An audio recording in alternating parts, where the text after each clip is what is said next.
Afternoon, welcome here to the spring finals as we get ready again for another Div D action here.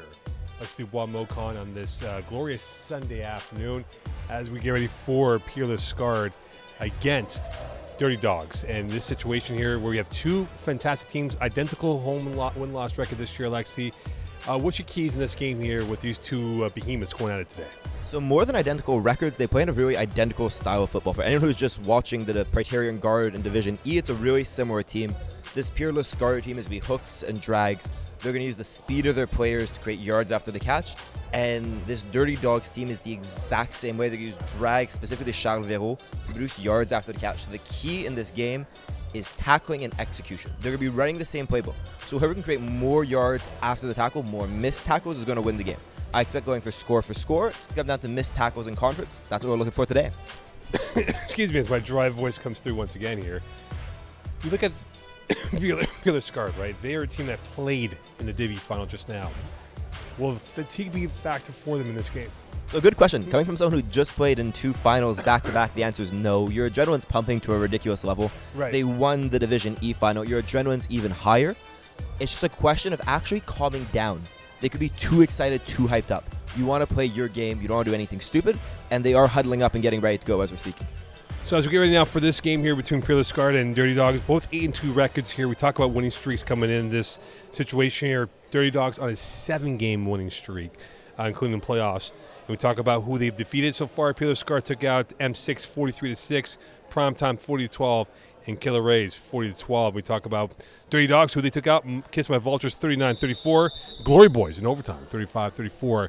So they were 1 point away from not being here today, Alexi, for this Div D final. And that surprised me because the game I played against them, I played for Kiss My Vulture. They played fantastic. Honestly, a mistake-free game on their end. Well, here's the first course of this Div D final here. Two box office teams going at it today from Brossard, Quebec. And we talk about Jared Buck and these guys here and what they do. Jared Buck, 44 touchdowns, 8 INTs. And a quick pass already into Benjamin Bork, who had 32 catches on the slant right. It'll be second down coming up. Yeah, more than a slant right, that was a quick hook. You know how much teams love starting the game with all hooks? That's what they ran. It gives the quarterback a really good chance to see what kind of defense they're going up against. Don't expect anything electric from this team on offense. It's going to be boring to watch. The more boring it is, the better it is for Peerless Scarred. Well, look, last 3 games scored 40-plus points, so they are doing something exciting on offense when it comes down to it. Second and about 7 coming up here for Buck. Looking towards his left, now pivoting towards his right. Sidelines, incomplete. Intended for Caleb Williams. That'll go out of bounds for a third down. Uncharted territory here for Peerless Scarred because they do like to move the ball with ease. They do like to move the ball with ease. What surprised me on the last play is the absence of action over the middle of the field. Jared Buck has a good arm, not a great arm. He loves attacking those intermediate areas of the field, and he had no options for himself over the intermediate areas. I'd look for banana crossing routes on this play on third down. Well, Buck was a 65% passer this year. Beg your pardon here. As my dry voice continues on. Here's Buck looking towards his right middle. That is caught by Timmis, and that will be enough for a first down in the plus territory for today. And we talk about Michael Timmis, what he did, 25 catches during the regular season, and a big catch right there. 25 catches, it's a security blanket. If Buck needs to go somewhere, he needs to feel safe. He's going right into Timmis' arms for a big hug. That's where he's comfortable, and that's what we saw there is a banana crossing route. Buck rolled out with it, connected for the easy one. He's doing a really good job of creating passing windows for himself and getting between the zone defenses. We talk about hugs. We talk about the fact that Dirty Dawgs only give up about 14.5 points per game, which is one of the better, stingiest defenses in Div D. In the plus territory they go. Buck, short pass slant in, and that is caught quickly by Williams, who had 9 catches during the regular season. And we see the speed of Dirty Dawgs really close it down, the team in blue. So that's what we talked about before the game. It's all about yards after the tackle. And my biggest question right now, what worries me for Peerless Scarred is who can create yards after the catch like Charles Véro can for the Dirty Dawgs? That's something they need to start creating more of if this game wants to stay competitive. Well, if you look at the contrast in styles here, there aren't many players of quicksilver ability for the Peerless Scarred. And here is Buck looking towards the middle. Now left deep corner. Great defending by Charles Véro on that play as he was able to babysit Danny Demore on that corner route in for a third down coming up. That's a great matchup to watch because those are two absolute clinicians of the game. I've played against Charles Véro. He plays in the highest divisions, but I wouldn't say he's one of the best athletes I've ever faced against. He's smart, he's talented, he's safe. So to go see him going against Dirty Dawgs, who's the exact same way, is a super exciting matchup to watch all day. Verreau had 3 INTs during the regular season. He almost had a big one right there in the opening drive. Base formation once more for Buck. Looking towards his right, now short. That's caught by Bork and devoured right away by Brenko. And it will be a 4th down, I believe, coming up here. 4th and about a 1 here in this opening drive. And if you want to keep an eye on something on the last play, they had Charles Verreau dropping deep. No one was picking up the fly from the right wide receiver from Peerless Scarred. It might be 4th down and 2 here. I think a fly down the sideline for Peerless Scarred could be a touchdown play and the 1st down. Approaching 4 minutes here in this opening drive. And a 4th down coming up here for Peerless Scarred. Base formation again. Timothy Snapper, Dubois, the first receiver to the left. Buck, short slant in and caught right away this time by a player that we know very well in this team here and what he's done so far. Magic Lozon, his first catch and a new 1st down, and they're at the goal in the line once again. That was a great job reading the defense by Buck. I'm not sure if you've been watching, but Charles Verreau has been dropping deep every single play. They ran a slant directly into the area where Verreau was vacating for an easy completion. You could see that one coming a mile away. Buck had that one in his back pocket when he needed it, and he pulled out tricks when he does. That's what good quarterbacks do. That's what championship-winning quarterbacks do. Lozon had 14 catches during the regular season. That's a big one to extend his drive as they are now at the doorstep of the goal line.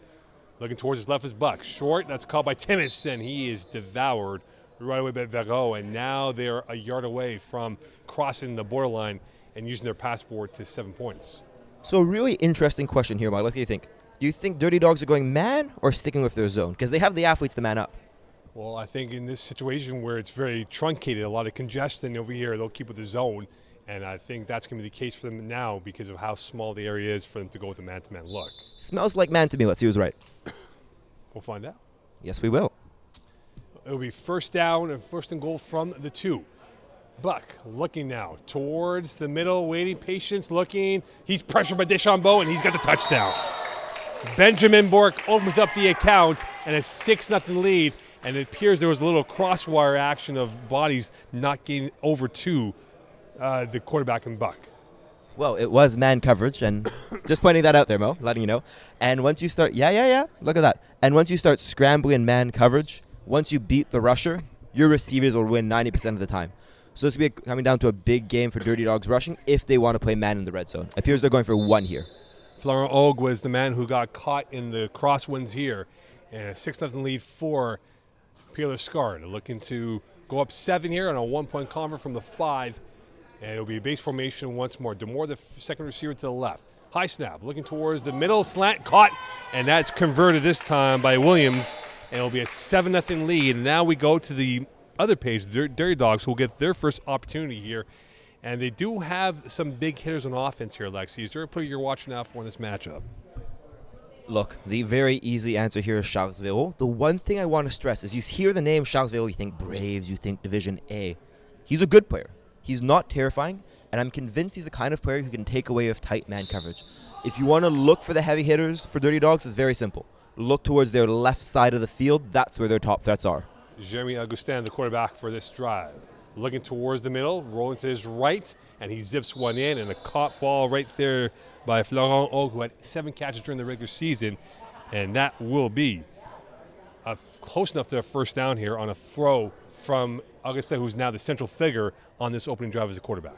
Did you see how much respect the rusher gave him? He broke down 2 yards before. The reason he had time to complete that side yard pass is because they respect his legs so much. Had he gone in full speed, he would either sacked or been broken. Brenko is the second receiver to the right. Augustin going middle. That's caught by Verreau and up ahead, enough for a 1st down and a big play. Williams on the tackle. And we talk about that connection this year, Alexi, what they did. 31 catches during the regular season, almost 450 yards, and that was an easy pitch and catch right there. Saying that's caught by Verreau is kind of ironic, because any ball thrown his way will be caught just about 100% of the time. You could just say throw in Charles Verreau's way, and we know exactly what that's going to mean. It's interesting to see Dirty Dawgs attacking a bit deeper, though. Having played this team, that's not something they love doing, and it's something that will very much open up this Peerless Scarred defense. So I think that's a really interesting thing to watch for the rest of the game to see how deep they want to be attacking. Well, Verreau is now the receiver to the left slot of this formation. Base formation once more for Augustin. Looking towards left. That's caught quickly by Verreau on the left side, and he is going to be stopped by Jared Buck and Lozon, that is. It'll be second down coming up. Mo, take a drink of water there. Don't kill yourself. I will. Oh, needed. That being said, look, Jared Buck with the quick tackle. If this Peerless Scarred team wants a chance of winning, they're all going to need to be as good tacklers as Jared Buck, because Charles Véro has a great dip move. He's learned from Jeremy White. He's learned from Division A players. He knows how to make you miss. And if you can take that away from him, you're taking away so many yards after the catch. Augustin looking to his left. Rolling to his right. Buying time. Pirouettes his way back to the left. Going to his right. Jabbing. Crossing. Now time going to the left corner. And that's picked up by Buck. Right place, right time. A lot of dancing, but no finish move over there. And it's a big turnover going in favor of Peerless Scarred. Look, Buck closed off that play, don't get me wrong. That being said, Buck should take that interception and give it to his rusher. Did you see how good a job he did of containing him, keeping him in front, forcing him to go backwards, and further backwards? Eventually he was forced to throw off his back foot, crossbody, lobbed it up. Look, that's a hard throw for any quarterback in FPF to make, let alone a Division D quarterback. He tried to chuck it up. Jared Buck came up huge. Interception. That's clear advantage, Peerless Scarred. And now they have him into the hands of Scarred, if they can put a scar to the skin of Dirty Dawgs. Caught, dropped. And the first rare miscue by Ben Bork as he drops that ball on a hook. And it'll be second down coming up here in the shadows of their end zone. So this is the second time. First play of their first drive, all hooks. First play of their second drive, all hooks. If this Dirty Dawgs defense starts keying into that, expect them, if they try to run it again, to run a man coverage, which will make it a lot more complicated. Let's keep an eye on that next time Peerless Scarred start their next drive. Daniel Moore and Lozon to the left of the formation. Verreau on the Moore. He will go short, caught by Timmis. And Verreau in on the tackle. And so we're seeing a lot of dink and dunks right now. A lot of small passes here that's trying to make this play work for them. Small passes in Charles Véro's face. In Charles Véro's face. Yes, I can say that. There we go. So Véro's been dropping deep constantly. Unless they start changing this up, the out, the hook, everything short in front of Véro will be open. That being said, if Véro can start stunting deep and shooting up, that can produce interceptions. But until Véro starts doing something different than just dropping deep, they have an easy completion every single play. And they need to realize that. South of 12 here in this first half. Alexi Dubois Mocon on the Div D final. A 7-0 lead for Peerless Scarred over Dirty Dawgs. Buck going left. He fires one in there. A peach of a throw to Lozon at the lip of the sideline. That'll be enough for a first down. He was brought down this time by Alex Haynes, and this will be a first down in the plus territory for Peerless Scarred. So one thing that surprised me so far is how little Danny Damour has been involved in this offense. I think he had 600 somewhat, no, nearly 700 receiving yards during the regular season. Look, a phenomenal receiver, and honestly, a Division A talent playing in Division D. He's had one target today, which has been batted away. Let's keep an eye on how much he gets targeted, because unless he gets involved in this game, it'll get harder and harder for Peerless Scarred. Well, he's being shadowed by Verreau wherever he goes, and he's locked up in the left slot of the formation. Buck looking towards his right, waiting, patience, cross, and Damour is devoured on the play by Verreau, and you can see the yards off the catch, very minimal for Danny Damour. Look, we had to talk about Danny, so he got involved. Even that, though, that's what, a 3-yard gain? He wants to have a bigger impact than this in this game. What it looks like that this Dirty Dawgs defense is doing is playing a sort of box defense with a man coverage on Danny Damour, which is an interesting take. It leaves other deeper options open, intermediate options open, but it does take away their top threat. Well, now we'll see if that top threat will be able to have a benefit for everyone else on that Peerless Scarred offense. They're up by 7 with 10:30 left here in this first half. Buck looking towards his left. Patience, pressure, back heel, and that is incomplete, intended for Lozon.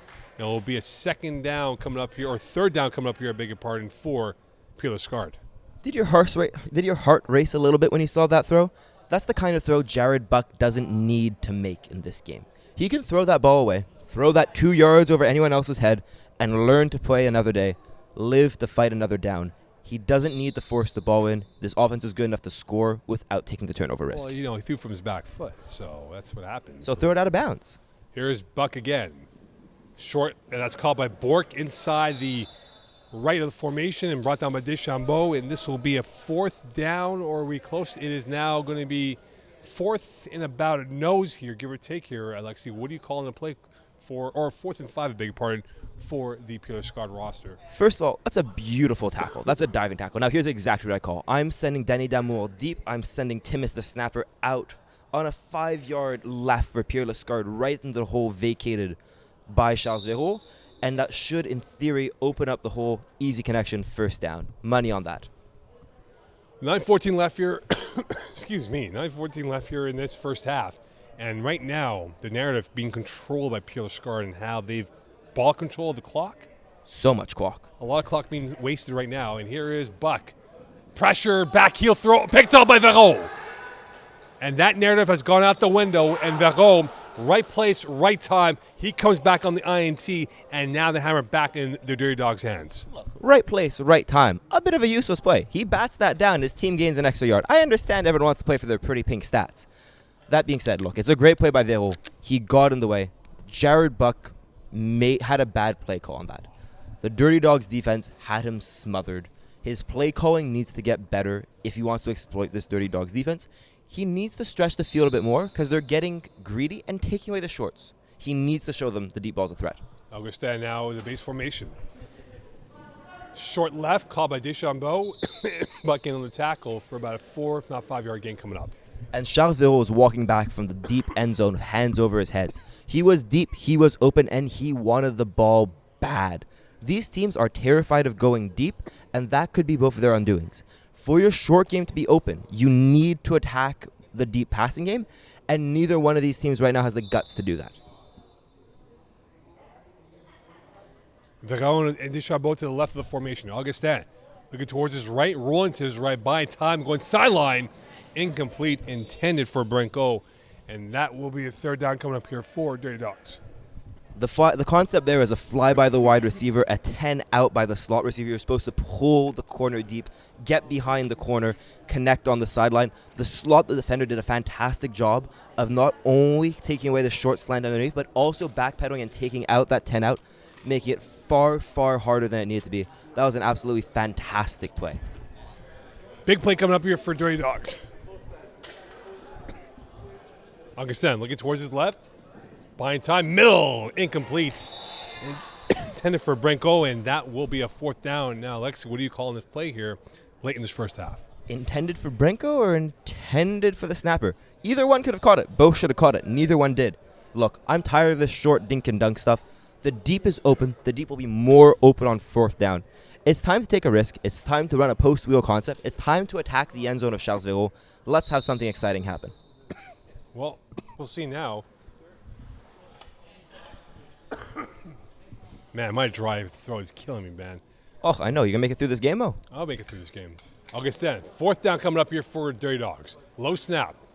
Going to his right, middle, and that ball was intended for Matthew Audette or Verreau, and that will be a turnover going against Dirty Dawgs and a very uninspiring drive by the team in pink.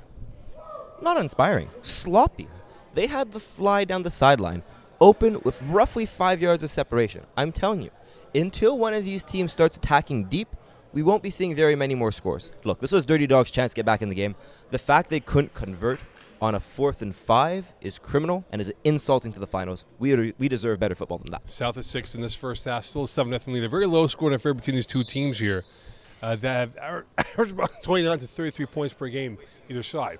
Buck, short pass, Tim has caught that ball. Augustin right there, and again, the yards have to catch very minimal for the team in blue. Look, we said before the game, this game was going to be all about yards after the catch. We're getting no yak yards on either side of the ball. The solution is simple. Please, I'm begging you, someone throw deep, it will be open. Don't make me come coach. You are coaching from here, actually. I coach from anywhere. You should see me on my television. I yell like nobody's business. I hope not. I'm a nightmare to watch games with. So I hope not. Here's second down. Zip it in there, and that's caught by Williams and tackled by Branco. And it'll be a third down in about 1 or so coming up here for this Peerless Scarred office. Now, in theory, you got maybe 2 rolls of the dice here.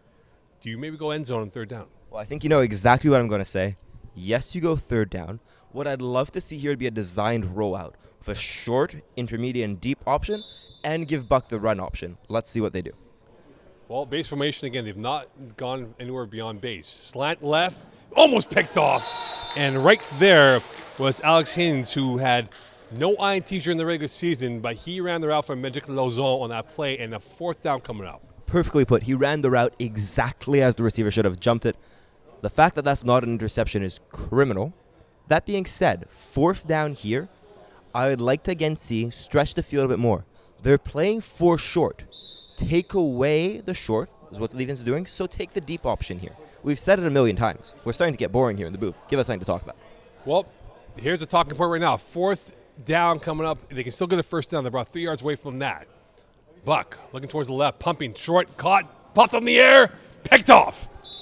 Hands on the INT, deflected by Deschambeau, and this will be a touchback here. Look at the replay coming up. You can just see that, again, the pressure right there, and once that ball's deflected, it's 50-50 either side. With the position Hines had on that one, that was always going to be picked off. He's very lucky he got tackled at the -1 yard line instead of the +1 yard line, because I don't think Augustin would have been very happy starting this drive from his 1. No. I don't think anyone would be happy with that. No one likes the 1. It's a horrible place to be. That's what you just smell safeties from Unless a mile it's away. the opposing one. Oh, the opposing one's a beautiful place to be, but neither team's ever getting there. Will there be a beautiful pass by Augustin? Low snap. Looking towards the left, caught by Verreau, and he evades and gets by one player, but not by Lauzon, as he gets a tackle, and that will be close enough to about 8 yards coming up here, second down. Correct me if I'm wrong, but I think that's the first broken tackle we've seen of the game. Look, it turned a 2nd and 5 into a 2nd and 2. That's the difference maker so far, and that's what we haven't seen yet. If either of these teams start breaking tackles, they don't need to go deep. They can either break tackles or go deep. Choose one or the other. Late in this first half, disjointed offense for the Dirty Dawgs. Augustin looking for another first down. He's got it. Verreau is snapped up by Buck, and that will be more than enough to a first down as we are at the midfield point of that drive coming up. So in short yardage situations, something this Dirty Dog teams absolutely adores doing is flies from the wide receivers and the slot shooting out on the first down. It pulls the corner deep and opens up the slant underneath the corner for an easy completion. The way to get around that is to have your slot defenders shooting out. Let's see if they can adapt. My question here, 2 minutes left. Do you want to score quick or milk the clock? Well, we'll find out now. Augustin looking to break down the door to get perhaps 6, maybe 7. Time pumping, rolling to his right, sideline right, and that's caught, tippy-toeing their way through using the GPS. It is Florent Og on that catch. It will be second down coming up for the Dirty Dawgs. So to answer my own question, since Mo clearly won't give me a straight answer here, this Dirty Dogs team needs to milk the clock. There's 1:53 left, and they want to score with no time left on the clock. They shouldn't be snapping the ball quickly. They don't want to give Peerless Scarred any time to come back and score. They should milk as much possibly off of this, make sure either they score or no one scores. Well, they're calling a timeout, so the clock will not be milked as you think it should be. So with 1:37 left, there's going to be a challenge, in fact. It appears as the referee now going in, and we'll see if this will be a challenge or not. And Nope. It appeared to be a timeout. It'd be interesting to get confirmation from which team called the timeout. And Augustin does not care about that. He's going to now pivot towards the right, and that ball had too much depth on that pass intended for Florent Og, I beg your pardon. And now it will be third down coming up for the team in pink. And third down is exactly where this team wants to be. If they could draw this up, they want to convert on fourth down. Milking the clock's not an issue for them. The clock right now is both their friend and their enemy. It'll be their enemy in the second half, but right now, they want to milk it for all it's worth. Right now, we talk about this Dirty Dog team. They have the confidence and arrogance, but they're lacking that right now. Going to the left, that's caught by Verreau, and right there is Lauzon in on the tackle. Short of a first down. We have a fourth down and inches coming up. Let me flip the question. Mo, what do you do here on fourth down? You throw the ball. Wow. That being said, I disagree. You run the ball. You have a fantastic you have a fantastically mobile QB who can definitely gain half a yard. So you don't throw the ball. That being said, if you said run, I would have said throw. I just want to disagree with you. Well, Jeremy Augustin, you talk about his wheels this year. Again, 8 carries for 164, and he had 4 touchdowns during the regular season. So he definitely has the tangibles to go for a big yards per carry.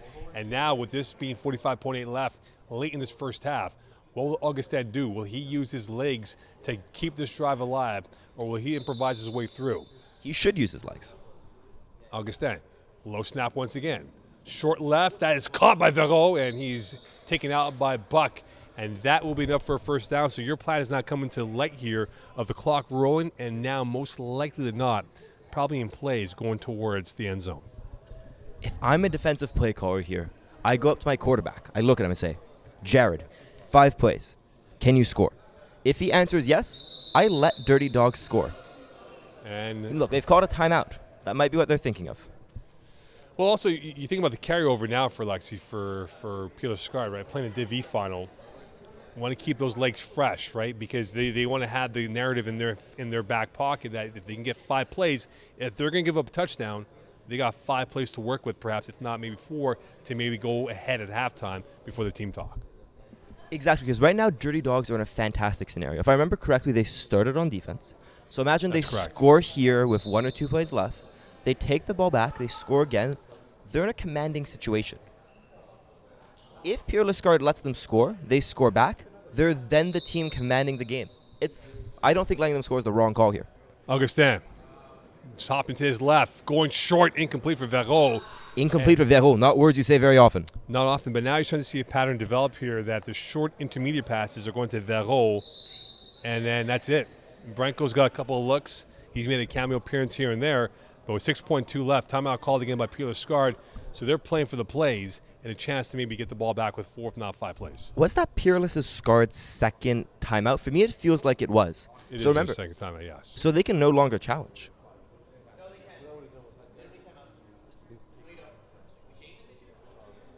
Oh, boy. So Alexi Dubois, who's on the rules committee, just informed us that with no timeouts left, that's going to be tricky for them if they run into a sticky situation. Look, what the refs told me in the 2 games I played today. 6.2 left. In front of the end zone, and that is caught. Is that in the end zone?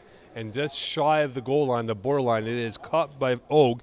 And now they're at the crossing dock here, where if they cross the borderline, they're in for 6. And no time left on the clock. So it would be interesting to get confirmation at the halftime from official extraordinaire Walter Barrett. Yes, I was correct. The words I love to hear in life. Alex was wrong. Have it for the record.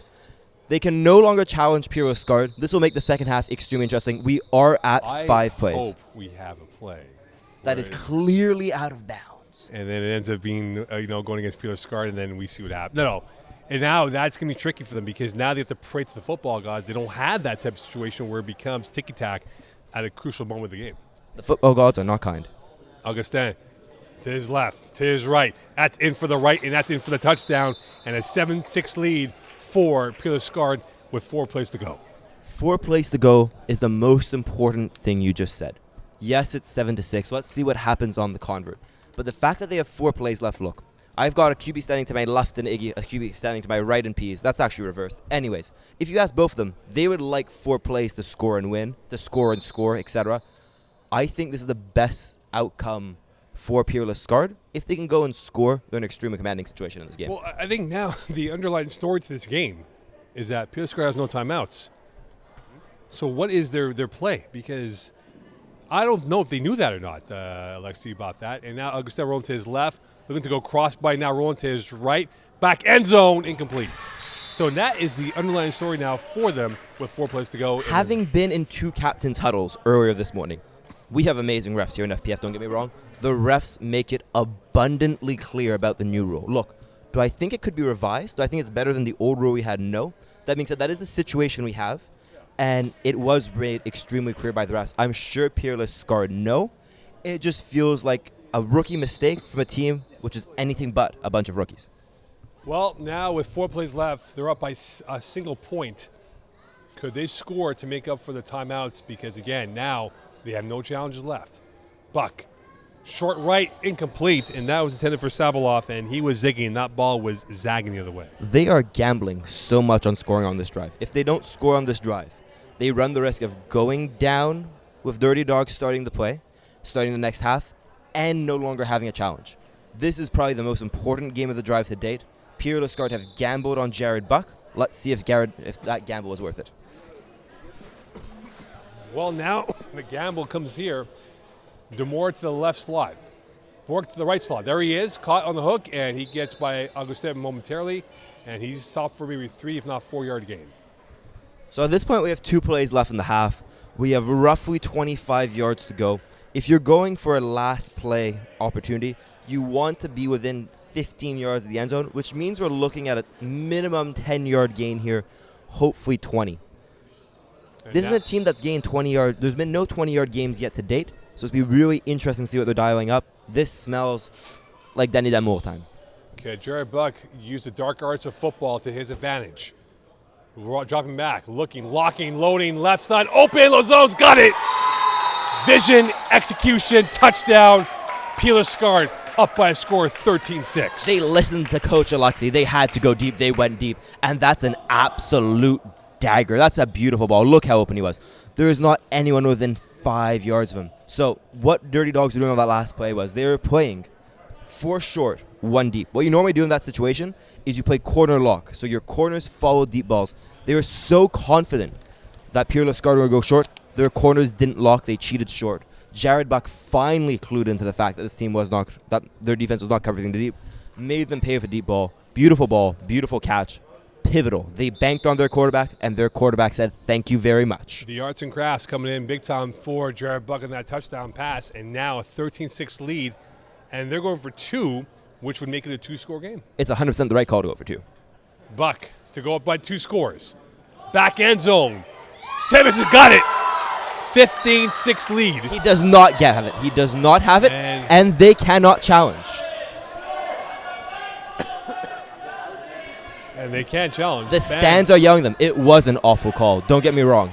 He'd caught that ball. He deserved to catch that ball. We have it on replay. That ball is caught with 2 feet down.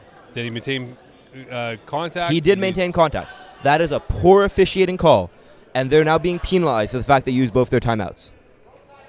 Shame on the reffing. And whose fault is that? Perhaps it is Peerless Scarred on them using their timeouts, because now they lose out on a chance to challenge, and now we go from being a 2-score game to still a 1-score game. But you know what? Sorry. I'm someone who has my own issues with refereeing. I'll bring it out right now. My issue on that play is you have 3 refs on the field. You should have 1 ref in the backfield, 1 on the goal line, 1 on the back line. The fact that there's no ref on the back line is a mechanical issue. Last play of the first half. Augustin rolling to his right, going deep end zone. Dubois right there, and he will use his telescopic arm to pat that ball away. So at the end of the first half, the underlying story that is to be here, Alexi Dubois, is that we talked about it, and it became reality for Peerless Scarred. They had no challenges, and it cost them 2 points. That being said, if you look at this, yes, it cost them 2 points, but it probably gave them the opportunity of getting that touchdown. Do you think the trade-off that they took is worth it, or do you rather kept 1 timeout and lost 1 more play? Well, you need 1 timeout. Look, Alexi, this changes the whole game of war, game of risk, that you must keep at least 1 timeout in your back pocket so that if you do need to challenge, you have that ready to go. Look, I agree. I played 2 games this morning. Both times I made sure that I kept both those timeouts. Okay, so now looking now towards the second half here, it's still a 1-score game. What's Dirty Dawgs saying in their huddle that, hey, they know that they could have been down by 2 scores, now only down by 7? Look, they're down by 7. What I'm telling them is attack the deeps. This is a team that can chuck it deep, that can attack the deeps. That being said, they're simply not doing it, and I don't understand why. This is a team that knows how to attack those intermediate and deep areas of the field. Is it finals jitters? I don't know what's going on, but they need to adapt. Peerless Scarred, you can say it was a disjointed first half. It was an ugly first half. Disjointed. So what is their game plan now? Because, again, no timeouts, they can't challenge. Do they keep it more safe and not take too many high-risk plays that might be a bang-bang, as we saw in the back of the end zone just now? Oh, scratch that. What's working for Peerless Scarred is the deep ball. What's going to work for them in the second half is attacking the deep consistently. If you throw the deep ball, doesn't matter if you overthrow it. Don't underthrow it for a pick, don't get me wrong. But as long as you're making Dirty Dawgs respect the deep ball, then at least you're opening up more things underneath. Look, you can throw the ball 3 yards out of bounds. It doesn't matter. But if they're scared of you throwing it deep, I promise you your intermediate and short routes will be infinitely more open. Well, let's get ready for the second half here, as we are in this game where we know that for now, for Peerless Scarred, they're up by 7. Could have been up by 2 scores, and it could have been a lot different for them moving forward. 100%. And it's a great situation to be in for both teams. It's going to make for an extremely exciting second half. Dirty Dawgs have the chance to score and tie it up. I love to see a high-scoring score-for-score second affair.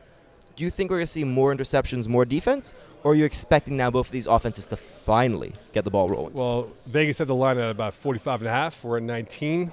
I think it's going to be on the under here, my friend. I think Vegas setting the line at 44.5 was a mistake. I'd have taken the over on that any day going into this game. And I think it'll make them regret. I think we'll finish this game around 50 points cumulative. We'll find out here. Second half action about to come up here, and for Dirty Dawgs and for Peerless Scarred, we'll see what they have lined up here. Alexi.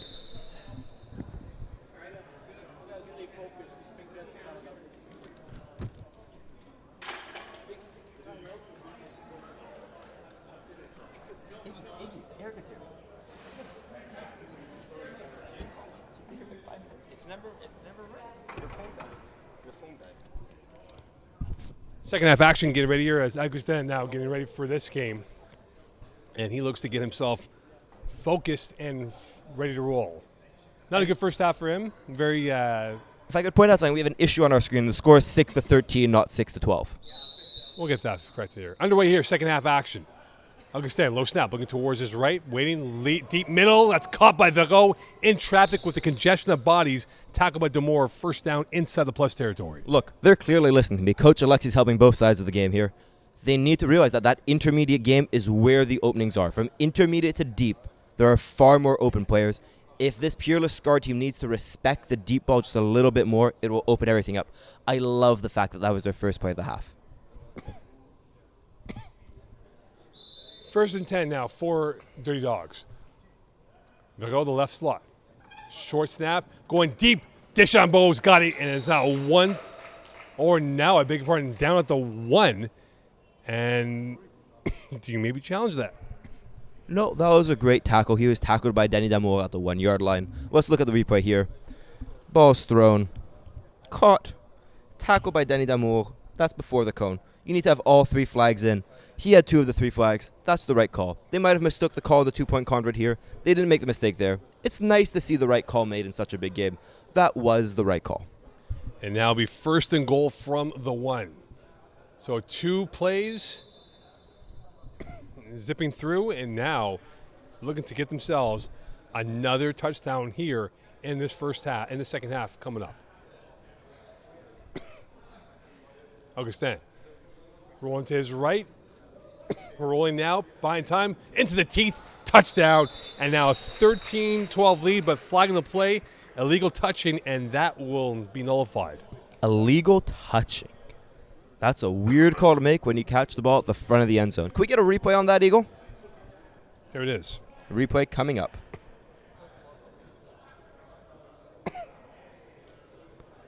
Is that worth a challenge, Bo?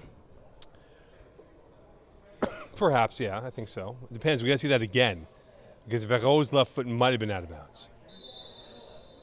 I think we're about to see it one more time from a very inconclusive angle. No, it's the back end zone camera that we need for that one. I know. Anyways, we now have a second down. The one thing I don't like about challenging is you keep your challenge for later on in case it was incorrect. We have a second down situation now. Second and goal for Augustin.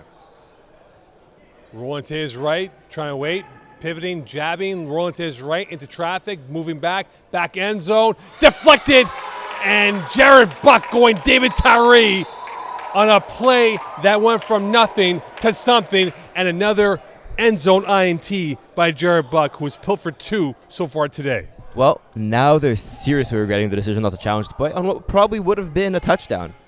It's a game of challenges that should have been and throws that should not have been made. This is another throw. Jeremy Augustin should have thrown that ball out of bounds and lived to fight another play. He had no business throwing that across his body all the way across the field. That's a rookie mistake. He's looking like a novice quarterback when he's been one of the best passers in the division. And this could be a 12-point swing. It could be a 12-point swing if they do score. Buck, short middle, Timmis. That could be the deciding play of the game. If we look back at the score and it's a 6-point spread at the end of the game, that is very clearly the deciding factor in this game. And let's be very honest right now. Jared Buck is the leading contender for MVP with a decent passing outing and 2 interceptions. It's not close right now. Buck known now more for his defense today than his offense, but so far the defense has been prime in how they played out forward.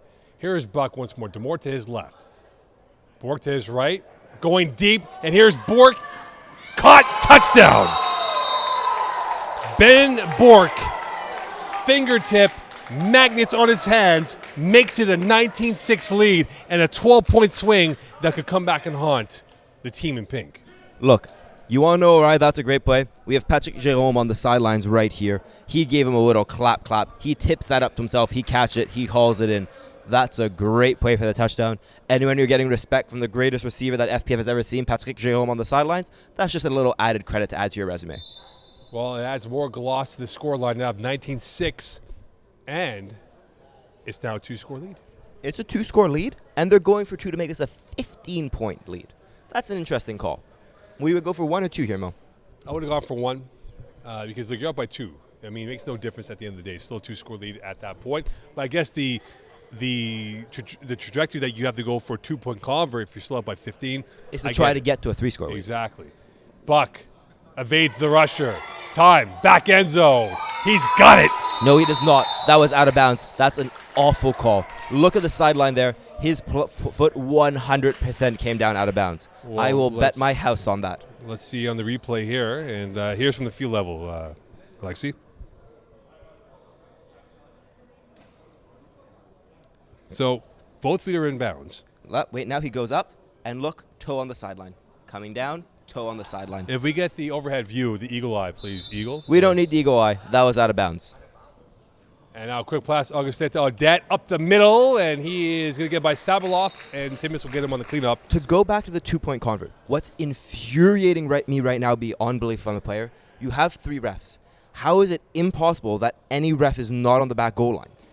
Logistically, it does not make sense. You should have someone front cone and back cone. The law of averages have come through, in a sense, in a way. Like it wasn't done properly in the first half. You're right. And then it comes back. It has balanced out.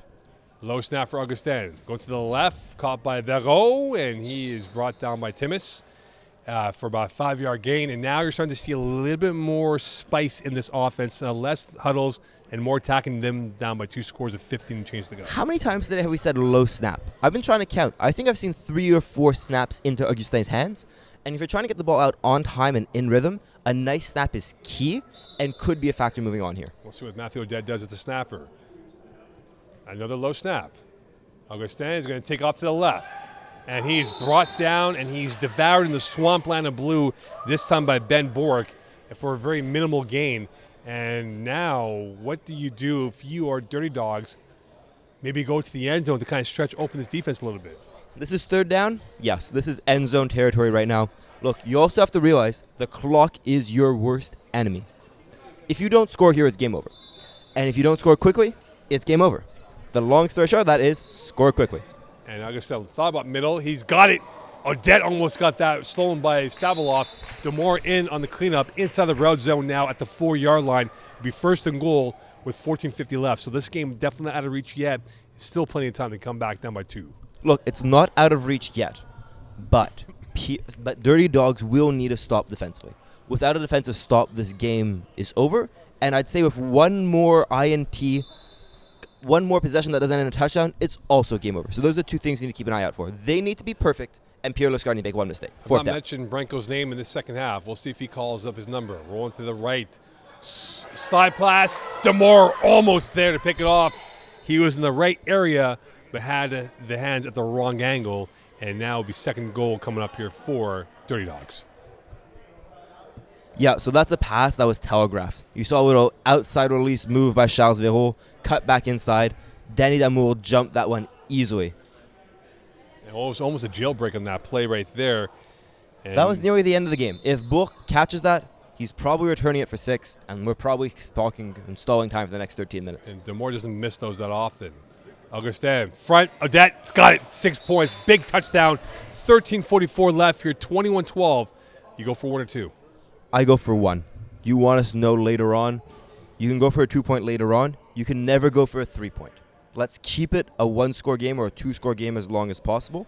Leave your mistakes until the very end, I'd say. Well, actually, back in the day in FPF, there was a 3-point score. Well, that is a long time before my time in FPF, and I'm very happy it's gone. This isn't a gimmicky league. There's no 3-point converts and that stuff. What I love from Augustin on that play is how he shifted out to his left, opened up the angle around the receiver. They are going for 2 here, Mo. Trips left. So the first time we've seen a trips formation by either side. Second quarterback dropping. Augustin now pivoting, looking, jabbing. Left corner. Great defending by Buck. Using the telescopic arms to take away the ball from Deschambault. Now a 2-score game here with 12:55 left. That would have been massive points to make it a 1-score game. And that's why you go for 1. You want to have your biggest plays come to the end of the game. That's when you're most fired up. That's when you'd have momentum going. It's still a 2-score game, and they can still bring it back to a 1-score game on converts and that such. That being said, I think going for 2 points there is a strategic mistake. You want to keep this a 1-score game, and right there, the inexperience of Augustin as a quarterback very much showed through. Well, we've seen some enterprise and attack from Jared Buck at times with the deep ball. Will he dial it up this time here? Up by a score of 9 with 12:22 left. Buck looking towards the right, pumping. He's going deep. He's got Sabeloff. He's caught it, and he dropped it. That should never be dropped. That ball was in of his hands. He bubbled it. We saw Book before tip it up to himself. Sabeloff tapped it up to absolutely no one. Look, Bucks realized that the deep passing game is what should be open. Let's get the play one more time here. Pump fake shorts. Goes to the deep ball, wide open, in his hands. Very simple. You're playing in the championship. You catch that ball, no questions asked. That could come back and haunt them if they don't convert on this drive. And Branko was dead to rights on that play. And you can see, look, he had a 5-yard gap on Branko on that and came up empty on that. 11:44 left here. 21-12 lead for the Peerless Scarred. Buck looking towards his left. Fires one through the hands of Bork and through the hands of Verreau, who was looking for the tackle, then ball, because if you looked up, maybe it's the pick six going the other way.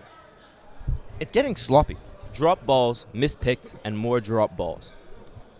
You'd expect a bit better from a final. Why are we seeing so many sloppy plays? Maybe early afternoon game. It is a 4:45 start here, Not used to the usual traditional 6 p.m., 7 p.m., 8 p.m. Sunday starts. Interesting, but the bar is closed here at Brossard. They shouldn't be hitting the bar before the game, and sometimes it looks like they have had a few beers in them before. South of 11 minutes here, Alexi, Dubois, Mo Khan on this Div D final. 21-12 lead. Buck pumping. Oh, and a beautiful route by Sabeloff. Around Branko. He's got oceans of space. Down the center lines he goes. And in for 6. No, touchdown. Tackled. And a touchdown. And do you challenge that if you are Dirty Dawgs? You don't challenge that. I think he has all his flags on. I think Branko's flag come off short of the end zone. Let's watch this one more time. This smells, this feels, this has the feel of a touchdown to it. Now, look at the route on that. That was a hook, go, hook. Right before Sabeloff got separation on a hook and go, the football IQ to turn that hook and go into a hook, go, hook for a crucial touchdown is absolutely uncanny and something you love to see from an experienced quarterback like Jared Buck. Well, Joe Buck, he's a hell of a broadcaster. Oh, I'd love to see Joe Buck play in FPF. Someone send him an invite? He's busy with ESPN now, so. He should call the next game. Perhaps, yes. 27-12 lead for the Peerless Scarred. Looking to extend this and add some more gloss. Buck picked up by Verreau. And with 9:45 left, 27-12 lead. How quick does this offense need to be now? Less talk in the huddle and just keep on going with no huddles here? Look, not no huddle. What Peas would call would be the sugar huddle. You just need to be moving quickly, and right now there's not enough urgency. They're already taking too long. They have 2.5 minutes to score. If this Dirty Dawgs team doesn't score before 7 minutes left in the half, I think it's looking very poor for them. 9 intriguing minutes left here in the second half. Quick snap to Augustin. Looking, and he thought about deep, and he'll take off down the left sideline. And you talk about Benjamin Bork and what he's done so far this year. 6 tackles during the regular season, and a massive play by him to minimize that run. That being said, did you see Antoine de Roulet streaking down the middle of the field from the right slot? He was open. He had the touchdown. Augustin needs to trust his receivers, or more than trust his receivers. He needs to realize that either he chucks this up and scores a touchdown, or if he takes too much time, he will lose the game either way. He needs to start taking a few more risks. He's a safe quarterback. He's great at throwing slants. He's at a point in the game where slants cannot win him the game, and he needs to take a few risks. Dirty Dawgs are in deep red ink, down by 15. Going deep. Oh, what a spectacular catch by Verreau as he mossed Buck on that play with his body going one way, the ball the other way. And Cue up the replay. I need to see that again. That was beautiful. It was caught frozen in time. Artistic gravity at its finest on that play by Charles Verreau on that catch. This is why you love that the finals are recorded. That was an absolutely stunning play. And hopefully get the end zone look as opposed to the sideline look, because that was a clean catch by Verreau and keeping this game alive with 8:12 left. Doesn't look like we will. Unfortunately not. Augustin looking towards the right, pumping. Sidearm, that's caught quickly by Branko. And that went from nothing to something. And now, look, you got to keep moving the football here. and attack the pressure points of Peerless Scarred on their defense. Look, I can't believe we've had 2 streakers in the right slot, and not the naked kind of streakers, the wide open streakers, running down the middle of the field, and very simply, Augustin has not thrown them. I don't know how many more times they can run this route without throwing it. It needs to become a touchdown instead of a 2-yard gain. And now you wonder, for this game here with 7:33 left, can they score quickly here and keep the racetrack open? Middle, caught by Ferro, and he will indeed. Now a 27-18 lead, 9-point gap, 1 or 2. You go for 1, as I said before, and remember, the magic number I said. Yes, this is a great completion to Charles Vero across the middle of the field. He makes Danny Damour miss by tucking in his butt. A very Serge Pilon move to get the touchdown there. Going for 1 here is key, and the other thing I said is they needed to score before the 7-minute mark, and they scored before the 7-minute mark. And if I stand correct, Dirty Dawgs still have the 2 timeouts. I think 1. One timeout. Yes, exactly. So they had that in the back pocket here. We're south of 7. But no sense of urgency. This is frustrating me. Well, there's still 7 minutes left, right? So it's not like they're down by, 2 minutes left in this game. Augustin picked off by Damour. So it remains a 9-point lead here. And this is probably the drive that will either put the Peerless Scarred's name on the trophy or keep Dirty Dawgs alive in this matchup. Yes, it'd keep Dirty Dawgs alive. If they don't score here, so if Peerless Scarred does not score, which I'd say, well, look, if I'm a betting man, I'm giving them a 60% chance to score. Not scoring is not game over. Right. And what that changes in your mind is a punt is okay. A punt is okay. You need to remember that. And now the clock, the ally of Peerless Scarred, the enemy of Dirty Dawgs. Ticking. We're at the 6-minute mark right now in this Division D final. 6 minutes to go. And you can see Peerless Scarred taking their time now in the huddle. As they should. And they'll probably, you see Buck waiting for the 5-second count, and will snap it probably inside 5. Buck almost lost the snap. Didn't have a clean reception of the snap. Tried to go quick to Damour. Went to Timmis, incomplete snap. If I'm a Peerless Scarred fan and watching here at home, that's a terrifying play. That's a bad decision. When you barely grasp the football and you're going to throw a duck, don't throw a duck over the middle of the field. That's the most clogged up area of defenders, and a slight miss could turn a duck into a game-changing interception. Duck hunt was almost prevalent on that play. Exactly. Look, they're milking time here, and I have not seen the ref give them a 10-second warning.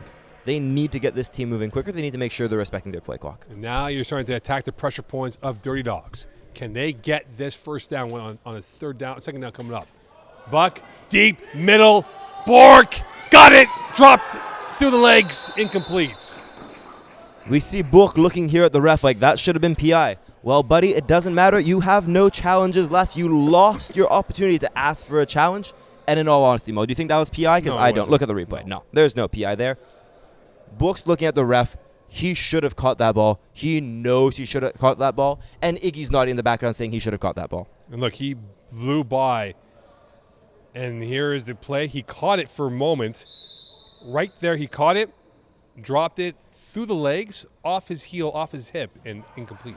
And wound up sitting on it. Boy, that's embarrassing. 3rd and 10. 4:18 left. Jared Buck really 2 minutes off the clock already. Look, that's the best part about this drive, but they need a first down to fly down the sideline. Oh, he's sacked.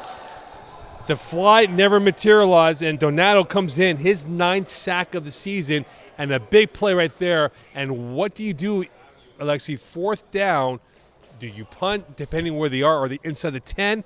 If they're outside the 10, do you punt? They are inside their 10-yard line. They just punted. I would have not punted, by the way. Imagine they don't punt. Dirty Dawgs score quickly. I would then like the opportunity to milk the clock even more with roughly 3 minutes left. I think that was the wrong call. Let's see if it comes back to bite them in the keister or not. Well, bad news, they have to punt midfield. Good news, still have a 2-score game with 3:28 left. Pressure on Augustin. Can he serve up an ace to get this team back in and make it a 1-score gap? Augustin rolling to his right. Evades Bork. He's going to take off. Afterburners on. He's taken out by Lozon. And now you have to work and operate quickly here with very little time. That's a 4-yard gain. I would have rather chucked the ball out of bounds and live to throw another day. They need a touchdown quickly. They need to realize they need to score. They don't need to stop anymore. They can win this game on converts. but they need 2 scores, which means they need to score in the next 53 seconds. Can the author a touchdown? Augustin, short left, through the hands. Branko, that's almost as worse as throwing the ball away there. And a drop ball, and now this goes back to. Tick-tock. They need to score before the 2-minute mark. Mark my word. The why they are not looking towards the end zone right now is an issue. They need to be taking shots deep. Your season's on the line. Trust it with your best player. Look towards Verrou. 2:25 left. Augustin bouncing, pumping, short, almost picked up by Sabalov, intended for Branko. And now with 2:18 left, 4th down here. That was a great defensive play by Branko, actually. If you want to see the replay on that, he slid back across his body and punched the ball away to see what was a game-tying INT. Look at this here. First of all, very bad throw by Augustin. And Branko's going to play DB. He pumped on that play, right? Yep. So look here. That dive back across his body took the INT away from Sabalov and kept Dirty Dawgs alive and breathing this game. 4th down. I'm not going for 4th down. I'm going for touchdown. Let's see what they do. Last roll of the dice, perhaps. Augustin needs a 1st down or a touchdown, and that is not going to happen. And a big stop, Og. And now that is 3 stops by the Peerless Scarred defense, who come up big and are up by 9. And that is game, set, and match, if you ask me. All that this Peerless Scarred team needs to do right now is run a minute 50, 25 seconds off the clock. It's a 2-score game. Look, a pick 6 is your worst enemy. That being said, anything short of a pick 6, and you're well, no picks either, let's be honest. As long as you get 1 first down, this is looking like game, set, and match. Well, unfortunately for them, the minefield comes through, and they got blown up here, Dirty Dawgs. Not once, not twice, but 3 times. And they paid for it because they have lost. And Jared Buck, we talk about his ability, 2 INTs. He might be the player of the game here. I'd agree with that call right now. He's scrambling. Buck, he's going to take off to the left. Gets by 2 players down the sidelines. He's close enough to a 1st down, and he will have a 1st down with 44 seconds left. And he wondered now if Dirty Dawgs might wave the white flag with the clock ticking ever so quickly towards extinction. It's getting close. They have 1 more. No. I think this is game over. At this point, it's game over. It's a wrap. Yep. It might not feel like that on the. See, and this is poor clock management here by Dirty Dawgs. Unfortunately, they let, I think, 9 seconds evaporate when they could have called this at about 39 seconds, and now they lose all that time. Do those 9 seconds really matter? Would a 31-second play clock instead of a 24-second play clock gives you really some hope, though, right? Because in a way, if Buck throws an INT, again, the clock management was not factored into the situation with them having that 1 timeout to work with. It was poor clock management. In 99 situations out of 100, that clock management will not come into play. Alexi Dubois and Bo Khan here as we wrap up the Div D final. And a very composed second half for Peerless Scarred. Composed? No. It was boring. That's why it's composed. You know? But nonetheless, though, they're going to win this football game here, and they will have not 1 but 2 championships under the umbrella today. And this is for the kill shot. Game, set, championship, Peerless Scarred. Bork puts the Dirty Dawgs to the sword to win this game. And that is it here in this matchup. At this point, do you go for the convert? Do you decline it? Do you rub salt in the wound? What do you do? Well, Verrou is calling it now. Verrou is calling it. And he will call it, I think. So they're going to concede the 2. 5 plays left. The 2 will be given up by Verrou. I agree. At this point, it doesn't really matter. You've got 5 plays left with your friends. Go score 1 more touchdown. Make a one-handed catch and moss someone. Most importantly, don't get injured. The Fall Cup is starting soon. Registration is open now. Play with Alexi Dubois. Pardon? Play with Alexi Dubois in the Fall Cup. Come win a championship in co-ed. Knock on wood. And here is Augustin looking to knock on wood for this pass. He does indeed. Caught this time by Donato. And he's taken by Lozon. And so as we wrap up this game here, Alexi, uninspiring at times. But it was an inspiring second half for Peerless Scarred because they did what they had to do. Their red zone defense, 3 stops. 3 stops, yes. The Peerless Scarred, it was Jared Buck in the red zone. It was a mix of Jared Buck and Book. He forced them to make bad throws. Bad throws which turned into Buck interceptions. And that was the story of this game. Vero. With a one-handed catch for the style of it, why not? He's showing off, look good for the cameras. Put this on your highlight reel. It doesn't count for anything more than your highlight reel. And when you look at it right now, for how this game will play out, Jared Buck should be the MVP, no question about that, and how this has been for him. But the future of Peerless Scarred. What division do you see them next season? If it's take away the Fall Cup, winter season, if they come back. I see them as a bad Division 4B team.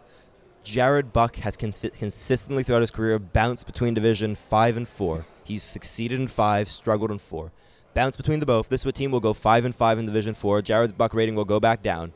And then they'll come back into Division D, maybe win a Division D in the spring, whatever, 5. And maybe win a championship. Simply put, this team is lacking a bit of excitement to win in Division 4, but they have all the tools to win in Division 5 or D. Well, their excitement will be a double dip of championships tonight. They will enjoy tonight here or wherever they go after this in Brossard. And right now, as a formality, as Augustin trying to make the scoreline a little bit more respectable with this being a 33-18 game. And Jared Buck, we think, will be your MVP for what he did so far in this matchup. I mean, we think it's a very generous word when we're the ones deciding the MVP, but yeah, stay Koimo. Hopefully. That's caught, and that will be tackled by Sabaloff. And for Dirty Dawgs, this is a team that I like the future of Dirty Dawgs. I'm not sure what Augustin's quarterback has gone up to. There's a lot of new players on the team. But is he the right quarterback, though? Yes. He had a bad game. There's no way to say this differently. He's a good quarterback. You could make an argument. Is this team better if Charles Vero at quarterback? Well, that's going to be debated, right? If they come back as a core, whether it's for fall or for winter season. And that's a question that they'll have to answer, whether it's now or during the fall. And that's incomplete. Lozon in on the deflection. And with that, Peerless Scarred are your spring champions. They left a scar on Dirty Dawgs, and they win that game 33-18. And a big win for them moving forward. Look, I'm going to be honest, this game caught me off guard. I was going this one expecting Dirty Dawgs to win. They'd been red hot closing out this regular season. And the way I was thinking of this game was, both teams are good short, average medium, and average deep. This game will come down to broken tackles. It didn't come down to broken tackles. It came down to the rushing of Bourque and the one-handed interception of Jared Buck. Jeremy Augustin, his inexperience showed he should have thrown the ball away. He should have thrown the ball out of bounds. He should have survived the fight one more play. Ultimately, he did not. He forced the ball instead of throwing it out of bounds. And for me, that's the reason, more than anything else, that this team lost the game. Well, we'll be joined at field level by Rob Campana as he will present a trophy and awards here to Peerless Scarred. And this will be a routine now for them. This is the second time they've done this today. And now let's see Rob Campana as he'll take it away with the All right, winning we're team down of on Peerless field Scarred. level. I'm here with Peerless Scarred. They've just captured the Division D crowns summer 2022. So I'll present the trophy to Captain Jared Buck. Congratulations, Jared. Lance has a banner for you guys as well. Thank you. And last off, we're gonna have to ask him to clear his hands. Finals MVP, Jared Buck. Congrats, Jared. Great job. Good job.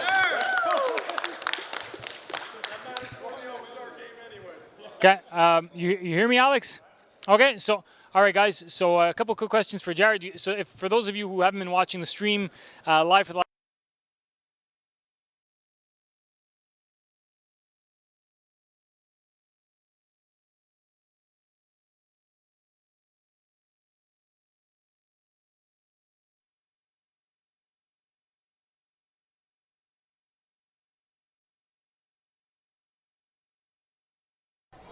Well, thank you very much, Rob, for that. All right, wrapping it up here. We talked about it was an uneventful game, but Peerless Scarred with a massive win over Dirty Dawgs. Look, a massive win, but not necessarily a clean one. They made enough mistakes that you'd expect. If you tell me a team makes 2 mistakes in the finals and still wins, for me, that's a bad finals. This game was overall sloppy. It feels like the occasion got to a bit of the two teams. The one thing I found interesting today was we saw two teams, essentially two franchises, go back to back. Have we ever seen that before? This amount of back-to-backs in FPF finals history? No, but I think the chemistry of the rapport definitely played a big role in how they did, right? In terms of what they were and how they were. And look, they had a tough game in their Div E final. This was a tough game for them as well. But it wasn't their offense. It was their defense. 3 times. It was the defense. It was the rushing.